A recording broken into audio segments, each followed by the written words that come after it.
ఏడుకొండలవాడ వెంకటరమణ గోవింద గోవింద, ఆపద మొక్కులవాడ అనాథ రక్షక గోవింద గోవింద. పూర్వము వెంకటుడు అన్నటువంటి మేరు పర్వత పుత్రుడు, అతని పేరు వెంకటుడు. ఎంత మంచి పేరో చూడండి. వెంకట అని చెప్పంటే వెంకటాచలం వంటి పేరుకు కూడా అర్థం అదేమాట. వేం అంటే పాపములు, కట అని చెప్పంటే హరించడము, తొలగించడము, నాశనము చేయడము. పాపాల్ని హరించినటువంటి పేరు సార్థకము చేసుకోవడానికి వెంకటుడు అన్నటువంటి ఒక మహాభక్తుడు, పర్వతపుత్రుడు కఠోరమైనటువంటి భక్తి శ్రద్ధలతో తపస్సు చేస్తూ వచ్చాడు. అలా కొన్ని వేల సంవత్సరాలుగా తపస్సు చేస్తూ ఉన్నారు. నారదాది మునీశ్వరులందరూ కూడా ఏమిటి ఇంత కఠోరమైన తపస్సు చేస్తున్నాడు, ఏమి సంకల్పముతో చేస్తున్నాడు అని చెప్పి ఆశ్చర్యపోయారు. అతని తపస్సుకి మెచ్చుకున్నటువంటి శ్రీమన్నారాయణుడు వెళ్లి అక్కడ ప్రత్యక్షమయ్యారు. కూర్చోండి, ఏం మాట్లాడకండి. ప్లీజ్, రికార్డ్ అవుతుంది, ముందే చెప్పాను మీకేం మాట్లాడకండి, కూర్చోండి. ఇది మీరు కట్ చేసుకోవాలి. దయచేసి మధ్యలో ఎవరు లెక్కండి, ఏమీ మాట్లాడకండి, సైలెంట్ గా ఉండండి. అది రికార్డింగ్ అవుతుంది. ఈసారికి కోఆపరేట్ చేయండి, ఒక పావు గంట ఎక్స్ట్రా అయినా గానీ, సరేనా? మీ మధ్యలో ఎవరు లేవకండి. సాయిరాం. అలా వెంకటుడు తపస్సు చేస్తూ ఉంటే భక్తి శ్రద్ధలకి మెచ్చుకున్నటువంటి శ్రీమన్నారాయణమూర్తి అక్కడ ప్రత్యక్షమై, నాయనా వెంకటుడా, నీ తపస్సుకు మెచ్చుకున్నాను. ఏ సంకల్పముతో ఈ తపస్సు చేస్తున్నావో చెప్పు నాయనా, నీ కోరిక తీరుస్తానని చెప్పి ప్రత్యక్షమయ్యారు. ఎంతో సంతోషపడి ఆ శ్రీమన్నారాయణమూర్తిని గొప్పగా స్తోత్రము చేసి, స్వామి, ఒక పర్వత పుత్రుడిని అయినప్పటికీ పర్వతం అన్నటువంటి చిన్న చూపు చూడకుండా నాపై ఎంతో ప్రేమతో ఎంతో దయ చూపి నన్ను అనుగ్రహించడానికి ప్రత్యక్షమయ్యేవా స్వామి అని అనేక విధాలుగా కీర్తించారు.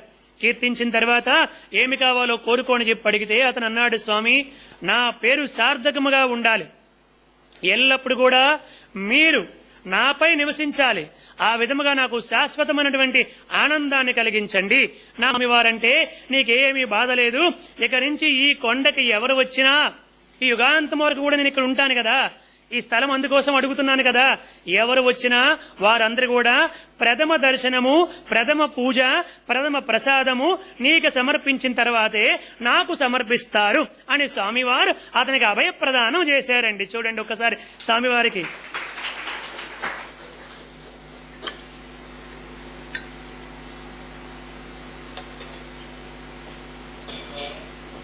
అలా స్వామివారు అతనికి అభయప్రదానము చేశారు. తత్కారణము చేత ఇప్పుడు క్రీడాద్రి, వెంకటాద్రి ఏమైంది, ఆనందాద్రి, క్రీడాద్రి, గరుడాద్రి, ఇప్పుడు వచ్చేసరికి ఏమైందండి, వరాహాద్రి. ఒకటే పర్వతము.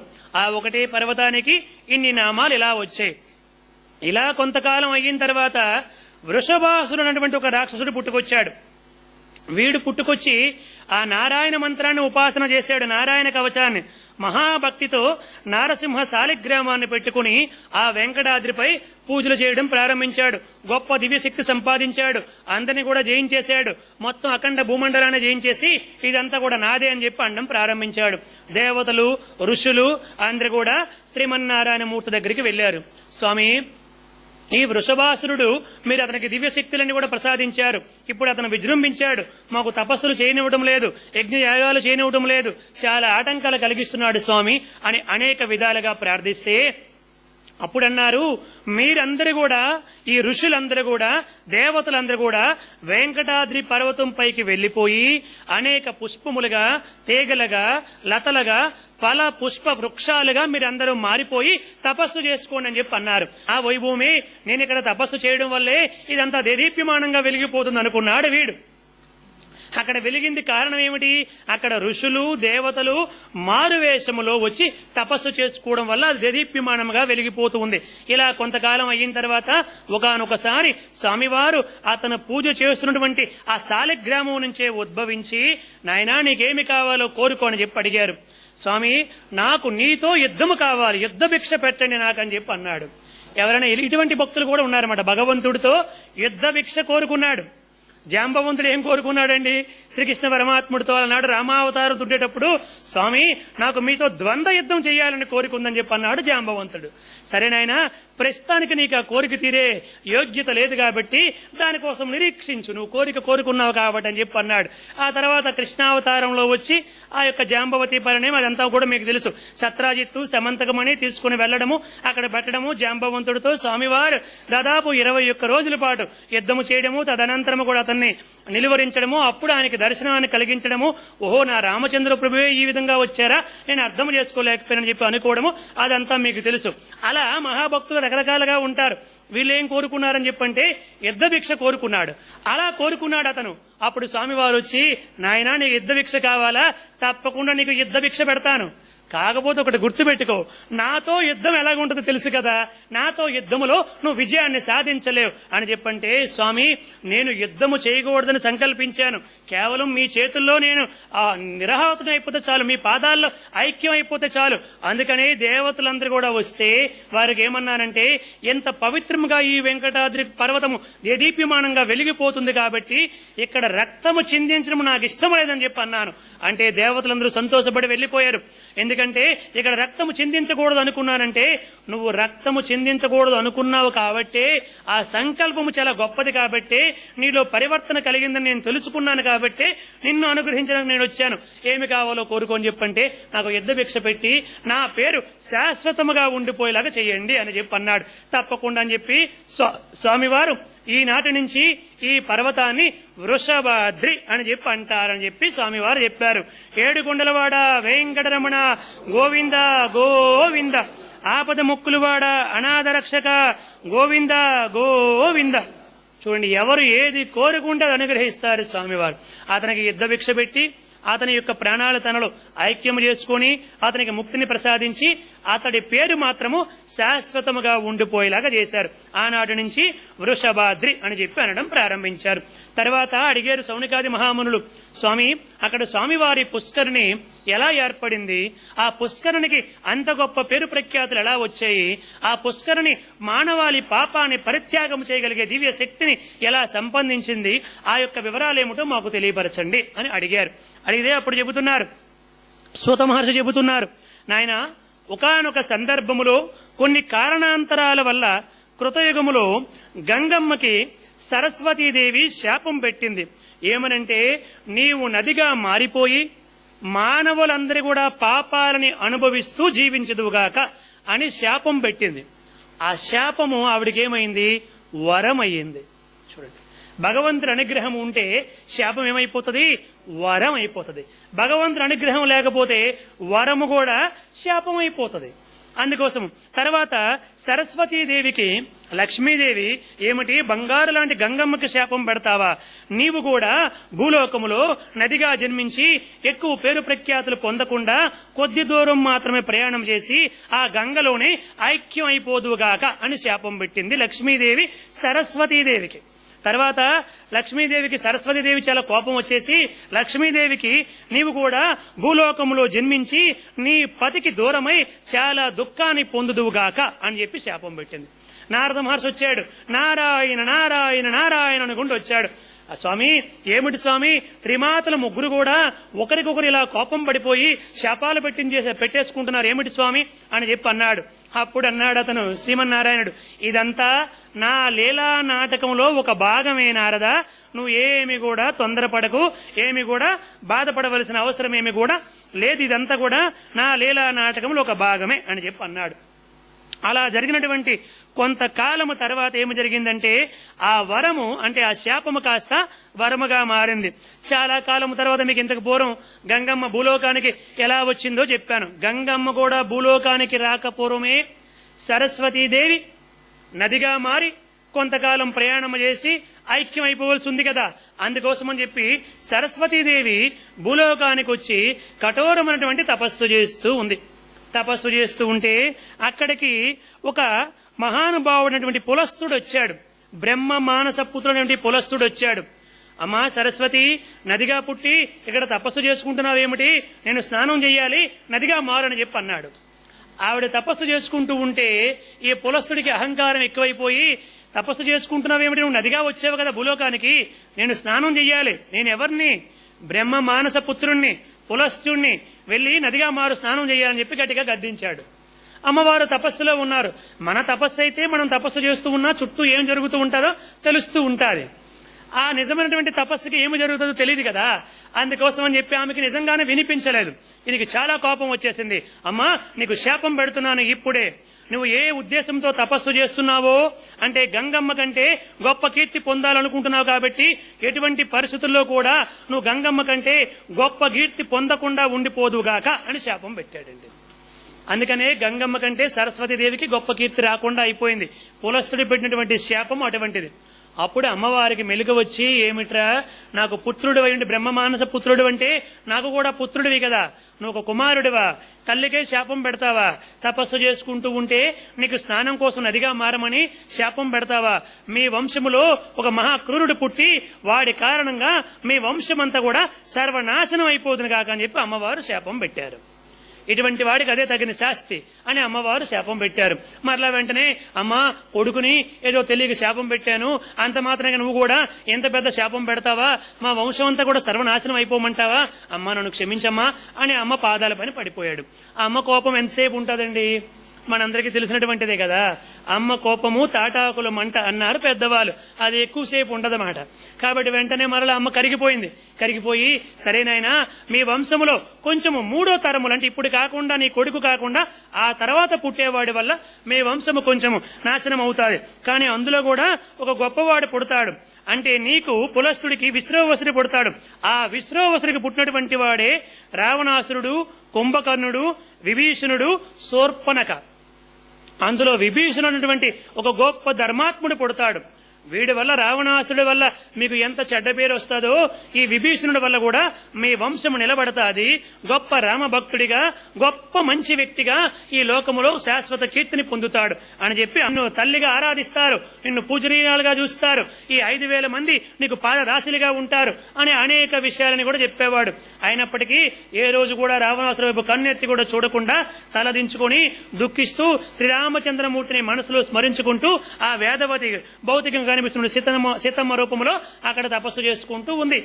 ఇలా గడిచింది 10 నెలలు గడిచింది. శ్రీరామచంద్రమూర్తి వచ్చాడు, నలుడు నీలుడు ద్వారా సముద్రంలో సేతువు కట్టాడు. ఆంజనేయ స్వామి అవతలకు వెళ్లారు, అంతా తెలుసుకుని వచ్చారు. యువతలకు వచ్చి అన్ని విషయాలను చెబితే అందరూ కూడా అవతలకు వెళ్లి రావణాసుడు సంహారం చేశారు. ఇప్పుడు సీతమ్మను తీసుకుని రావాలి. సీతమ్మను తీసుకుని వచ్చాడు. విభీషణుడు గొప్ప పల్లకీలో ఏర్పాటు చేసి సీతమ్మను తీసుకుని వచ్చాడు. సీతమ్మ ముందుగానే, ఇక్కడ ఆపండి, నా భర్త దగ్గరికి నేను పల్లకీలో వెళ్ళకూడదు, నడుచుకుంటూ వెళ్లాలని చెప్పి నడుచుకుంటూ వచ్చింది. రామచంద్రమూర్తి అక్కడున్నాడు. ఇక్కడికి వెళ్ళింది సీతమ్మ. రాముడు అన్నాడు, ఏదో రక్షించాలి కాబట్టి, కాపాడాలి కాబట్టి శ్రీరామచంద్రమూర్తి అందరూ గొప్పవాడు, తన భార్యని కాపాడుకోలేకపోయాడు, ఒక స్త్రీని రాక్షస చెర నుంచి విడిపించలేకపోయాడని చెప్పి రేపు లోకం అంటాదని నిన్ను రక్షించాడు తప్ప ఈ శ్రీరాముడు నిన్ను మరలా ఏలుకోవడానికి కాదు. ఏడాది లంకలో ఉన్నటువంటి నీవు ఇక నా దగ్గరికి రావాల్సిన అవసరం లేదు. విభీషణుడి దగ్గరైనా ఉండొచ్చు, లేదా ఈ సుగ్రీవుడి దగ్గరికైనా వెళ్ళొచ్చు, ఆంజనేయ స్వామి దగ్గరికైనా వెళ్ళొచ్చు, ఎవరి దగ్గరికైనా వెళ్లి ఉండొచ్చు. వాళ్ళందరూ కూడా నిన్ను తల్లితో సమానంగా చూస్తారు. కాబట్టి ఎక్కడికైనా వెళ్లి నీవు నీ జీవితాన్ని కొనసాగించవచ్చని రాముడు కఠినమైనటువంటి మాటలు ఆడాడండి. అందరూ కూడా బాధపడ్డారు. ఏమిటి, ఇంత యుద్ధము చేసి రావణాసురుణ్ణి, కుంభకర్ణుణ్ణి, ఇంద్రజిత్తుని ఎంతమందిని సంహరించి మనము కూడా ఎంతో మంది ప్రాణాలు కోల్పోతే రామచంద్రమూర్తి ఏమిటి ఇలా అంటున్నాడు అని చెప్పి అందరూ బాధపడ్డారు. చితి పేర్చమన్నారు. ఆ చితిలో దూకి ఆ సీతమ్మ తన యొక్క దివ్యత్వాన్ని నిరూపించుకోమని చెప్పారు. అప్పుడు సీతమ్మ ఏమన్నది, నేను గనుక త్రికరణ శుద్ధిగా శ్రీరామచంద్రమూర్తిని మనసులో స్మరించి ఉంటే ఈ అగ్నిదేవుడు నన్ను కాపాడుదునుగాక. నేను ఏనాడు కూడా రావణాసురుణ్ణి నా మనస్సులోనికి కూడా రప్పించకుండా ఉన్నదాన్నైతే ఆ అగ్నిదేవుడు నన్ను కాపాడుదుడుగాక. నేను సర్వకాల సర్వావసలందు తపస్సు తప్ప అన్యమెరగని దాన్నైతే అగ్నిదేవుడు నన్ను కాపాడుదుడుగాక అని ఇలా అనేక శబ్దాలు చేసి అందరు ఆహాకారాలు చేస్తూ ఉంటే భయభ్రాంతులైపోతూ చూస్తూ ఉంటే ఆ చూడలేక కొంతమంది కళ్ళు మూసుకుంటే, కొంతమంది పక్కకు తిరిగిపోతే శ్రీరామచంద్రమూర్తిని అందరూ కూడా విమర్శిస్తూ ఉంటే అటువంటి పరిస్థితుల్లో సీతమ్మ అగ్నిలో దూకేసింది. అప్పుడు లోపల ఉన్నటువంటి, ఇప్పుడు దూకినటువంటిది ఎవరు? వేదవతి. లోపల ఉన్నటువంటి నిజమైన సీతమ్మని అగ్నిదేవుడు తండ్రి తన కుమార్తెను ఎలాగైతే తొడపై కూర్చోబెట్టి తీసుకొస్తాడో ఆ విధముగా తీసుకొచ్చి, రామచంద్ర, ఈ సీతమ్మ తల్లి నేను చెబుతున్నాను, పంచమహాభూతముల సాక్షిగా, సకల దిక్పాలకులు సాక్షిగా, అష్టదిక్కులు సాక్షిగా, ఈవిడ త్రికరణ శుద్ధిగా సర్వకాల సర్వావస్థల యందు కూడా శ్రీరామ నామస్మరణ తప్ప వేరెరుగని భక్తాగ్రగణ్యురాలు ఈ సీతమ్మ తల్లి అని అగ్నిదేవుడు చెప్పాడు. అగ్నిదేవుడికి ఒకసారి గట్టిగా కర్తార్థన చేయండి, చెప్పి ఈవిడ్ని స్వీకరించండి అని అన్నారండి. అలా అనేసరికి రామచంద్రమూర్తి, నాకు కూడా నా సీతమ్మ ఎంత గొప్పదో, ఆవిడ పాతివ్రత్యం ఏమిటో, ఆవిడ త్రికరణ శుద్ధిగా నన్నే స్మరుస్తున్నటువంటి విషయం నాకు తెలుసు, లోకానికి తెలియాలని ఈ విధముగా ప్రవర్తించాను అంతే అని రాముడు కూడా చెప్పి, నేను ఇప్పుడు సీతని త్రికరణ శుద్ధిగా స్వీకరిస్తున్నాను అని అందరి ముందు చెప్పి సీతమ్మని స్వీకరిస్తూ ఉంటే వెనకాతల వస్తూ ఉంది వేదవతి. ఆ ఛాయారూపంలో కనిపించింది. అప్పుడు సీతమ్మ రామచంద్రమూర్తికి మాత్రమే అర్థమయ్యేలాగా, రామచంద్ర, మరి ఈ వేదవతి పరిస్థితి ఏమిటి? మరి నిన్ను నన్ను కలపడానికి ఏడాది పాటు అష్ట కష్టాలు పడ్డది కదా ఈ రావణ చెరలో, మరి ఆవిడని కూడా వివాహము చేసుకో, భారీగా నేను అంగీకరిస్తున్నాను, ఆవిడ వివాహము చేసుకో అని చెప్పంటే, ఈ అవతారములో సీత ఏకపత్ని వ్రతుణ్ణి కాబట్టి ఈ అవతారములో చేసుకోను, నీ కోరిక తప్పకుండా తీరుస్తాను, రాబోయే కలియుగములో నేను శ్రీనివాసుడిగా వస్తాను, అలా వచ్చినప్పుడు తప్పకుండా ఈ వేదవతి ఆకాశరాజు ధరణీదేవులకి పద్మావతి దేవిగా జన్మిస్తాది, అప్పుడు ఆవిడ వివాహం చేసుకుంటానని అలనాడు శ్రీరామచంద్రమూర్తి మాట ఇచ్చారు. ఆ కారణంగా వచ్చినటువంటిదే వెంకటేశ్వర స్వామి వారి యొక్క అద్భుత అవతారం. ఏడుగుండలవాడ వెంకటరమణ గోవింద గోవింద, ఆపద మొక్కులవాడ అనాథ రక్షక గోవింద గోవింద. ఇలా ఒక అవతారము భూలోకానికి రావడానికి వెనకాతల అనేక కారణాలున్నాయి, చూశారా? దీనితో పాటు మరి ఒకులమాత ఉంది కదా, ఆ ఒకులమాత ఎవరండి? యశోదామాతే ఒకులమాత. అలనాడు ఆ యశోదామాత ఏమంది శ్రీకృష్ణ పరమాత్ముడి దగ్గరికి వెళ్లి, శ్రీకృష్ణ పరమాత్మ 16,108 పెళ్లిళ్లు చేసుకున్నావు, ఒక్క పెళ్లి కూడా నేను చూడలే, ఏం చేసుకున్నానో, ఏం పాపం చేశానో ఏమిటో నాకు తెలియదు నాయన. 9వ ఏట వెళ్లిపోయావు, కంసుణ్ణి సంహరించావు, ఆనాటి నుంచి నీ పెళ్లి ఒక్కటి కూడా నేను చూడలేదు కాబట్టి నీ పెళ్లి చూడాలనుకుంటున్నాను. ఇక్కడ మీకు మరలా సంశయం ఉంటుంది, 16,000 మంది పెళ్లిళ్ళు అని చెప్పంటే ఈ 16,000 మంది ఎవరండి? నరకాసురుడు తీసుకుని వెళ్లి 16,000 మంది రాజకన్యలందరినీ కూడా అపహరించి చిత్రహింసలకి గురి చేసి అనేక విధాలుగా ఇబ్బంది పెడుతూ ఉంటే శ్రీకృష్ణ పరమాత్ముడు వెళ్లి నరకాసురుడు సంహరించాడు. సత్యభామ సంహరించలే, సత్యభామ కూడా యుద్ధము చేసింది. ఆ యుద్ధములో దాదాపు నరకాసురుడు సైన్యాన్ని మొత్తాన్ని కూడా సత్యభామ సంహరించేసింది. మధ్యలో కొద్దిసేపు విశ్రాంతి తీసుకో అని కృష్ణుడిని పక్కన పెట్టి సత్యభామ యుద్ధము చేసింది. అప్పుడు నరకాసురుడు అన్నాడు, శ్రీకృష్ణ, అసలు మా వాళ్ళందరూ ఎందుకు చచ్చిపోయారు అనుకుంటున్నావు? నువ్వు నీ భార్యతో స్త్రీతో యుద్ధము చేయిస్తున్నావు, సత్యభామతో. అటువంటి స్త్రీతో మేము యుద్ధము చెయ్యం కాబట్టి మేము చచ్చిపోతున్నాం, లేకపోతే మా వాళ్ళు చచ్చి ఉండేవారు కాదని చెప్పి అన్నాడు. సత్యభామ, ఇప్పుడు నువ్వు విశ్రాంతి తీసుకో అని చెప్పి ఆయన ఆ ధనస్సును స్వీకరించి అవలీలగా ఆ మిగిలిన సైన్యాన్ని నరకాసురుని సంహరించేశారు. అంటే ఇద్దరు కూడా పాత్ర ఉంది కాబట్టి కొన్ని సందర్భాల్లో సత్యభామని, కొన్ని సందర్భాల్లో శ్రీకృష్ణ పరమాత్మని చెబుతూ వచ్చారు. యథావత సంహారం అయిపోయిన తర్వాత ఈ 16,000 మంది కూడా వచ్చి, కృష్ణ పరమాత్మ, ఈ నరకాసురుడు చెర నుంచి మమ్మల్ని విడిపించావు, చాలా సంతోషం. కాకపోతే ఇప్పుడు మేము బయటకు వెళ్లిన తర్వాత మమ్మల్ని ఎవరైనా వివాహం చేసుకుంటారా? ఈ లోకం ఏ విధంగా మాట్లాడుతుంది, ఏమంటాది అని చెప్పి అనేక విధాలుగా వారి మనస్సులో ఉండే బాధని వ్యక్తం చేశారు. అప్పుడు శ్రీకృష్ణ పరమాత్ముడు ఆలోచన చేశాడు, నిజమే కదా, ఏ స్త్రీమూర్తి కూడా వివాహము కాలేదని కంట వెంబడ నీళ్లు పెట్టకూడదు. ఇప్పుడు ఈవిడికి వివాహం కాకపోతే వీళ్ళందరూ కూడా ఏడుస్తారు. లోకం అంతా కూడా నరకాసురుడి దగ్గర ఉండి వచ్చారు, అందుకే పెళ్లి కాలేదని వీళ్ళు బ్రతికి ఉన్నంత వరకు విమర్శిస్తారు. ఆ విమర్శలేవో నేనే అనుభవిస్తాను, పర్వాలేదు, వీళ్ళని పెళ్లి చేసుకుంటానని చెప్పి కృష్ణ పరమాత్ముడు వాళ్ళందరినీ వివాహం చేసుకోవడానికి అంగీకరించాడు. ఆ వివాహం జరిగే తీరు కూడా ఒక అద్భుతము. అక్కడికి వెళ్లిన తర్వాత ముహూర్తం పెడితే అక్కడ అంటాడు పురోహితులు వచ్చి, స్వామి, ముహూర్తం పెడితే ఒక ముహూర్తం అని చెప్పంటే 2 గడియలు, అందుకోసం అని చెప్పి ఈ ముహూర్త కాలము దాటిపోతుంది. మీరు ఒక్కొక్కల మెడలో ఆ మాంగల్య ధారణ చేసి పక్క వాళ్ళ దగ్గరికి వచ్చి ఆ 16,000 వివాహ మండపాలను ఏర్పాటు చేశారు. ఆ 16,000 మండపాల్లోకి వచ్చి తాళి కట్టేసరికి ముహూర్తము దాటిపోయి దుర్ముహూర్తాలు వచ్చేస్తున్నాయి, అనేక ముహూర్తాలు వచ్చేస్తున్నాయి. మరి ఏమిటి స్వామి పరిస్థితి అని కృష్ణ పరమాత్ముడికి అడిగితే కృష్ణ పరమాత్ముడు చెప్పాడు, మీకేమీ పర్వాలేదు, ఒకటే ముహూర్తం పెట్టండి అన్నాడు. ఒకటే ముహూర్తం పెడితే కృష్ణ పరమాత్ముడు 16,000 మంది మంది రాజకన్యల దగ్గర 16,000 మంది కృష్ణుడులుగా మారిపోయి ఒకే ముహూర్తానికి తాళి కట్టారండి. అదొక అద్భుతం మాట భాగవతం. ఇలా స్వామివారు తమ దివ్యత్వాన్ని తెలియపరిచారు. అందుకనే ఒక అవతారము రావడానికి అనేక జన్మలలో ఎన్ని కారణాలున్నాయో చూడండి. రామావతారముతో సంబంధం ఉంది, కృష్ణావతారముతో సంబంధం ఉంది. కాబట్టి వెంకటేశ్వర స్వామి వారి అద్భుత అవతారం ఆ విధముగా వచ్చింది. అందుకోసం అని చెప్పి మనందరం కూడా ఆ పాట పాడేటప్పుడు, ఉయ్యాల పాట పాడేటప్పుడు స్వామివారికి ఏమని పాడుతున్నాము? రామావతారము, కృష్ణావతారము, వెంకటేశ్వర అవతారము, అన్ని అవతారాలకి సంబంధం ఉందని చెప్పి అలనాడు అన్నమాచార్యుడు చాలా చక్కగా ఉయ్యాల పాటలు పాడుకుంటూ వచ్చాడు.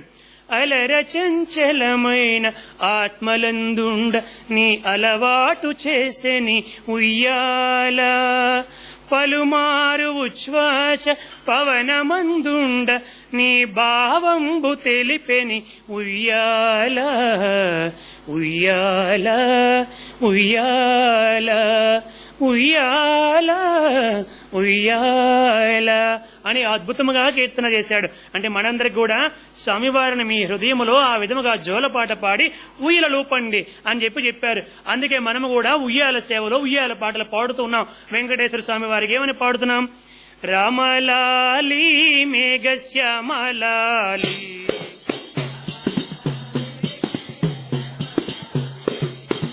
రామలాలి మేఘశ్యామలాలి,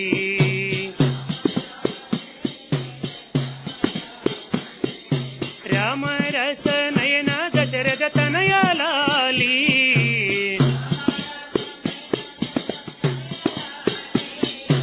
రామరస నయన దశరథ తనయాలాలి,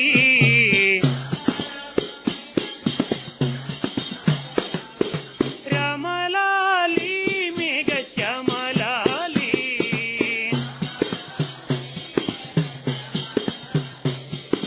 రామలాలి మేఘశ్యామలాలి,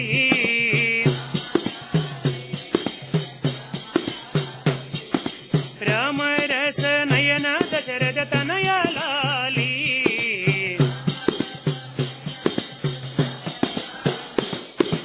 నందలాల దేవకి నందలాల,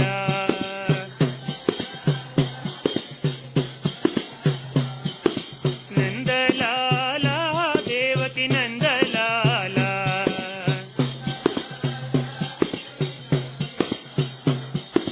నందకుమార నవనీత చోర నందలాల,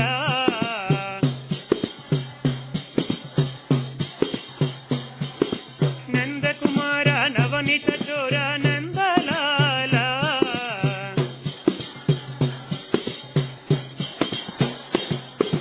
నందలాల దేవకి నందలాల,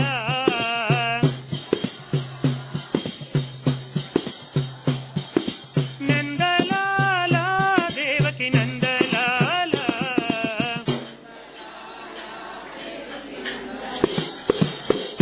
నందకుమార నవనీత చోర నందలాల,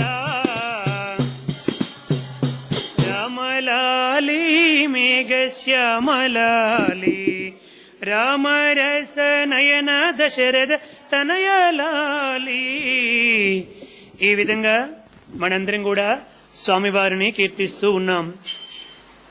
వెంకటాద్రి, క్రీడాద్రి, ఆనందాద్రి, గరుడాద్రి, వృషభాద్రి, ఈ అన్ని కూడా ఒకే పర్వతానికి వచ్చినటువంటి అద్భుతమైనటువంటి నామములు. తర్వాత మిగతా కథాభాగములో మిగతా విషయాలని కూడా తెలుసుకునే ప్రయత్నాన్ని చేద్దాం. ఈ అవకాశాన్ని కలిగించినటువంటి స్వామివారికి, ముఖ్యంగా ఆరాధ్య ఛానల్ వారికి హృదయపూర్వక కృతజ్ఞత, అభివందనములు. Thanks for watching. Please comment, like, share and subscribe our channel.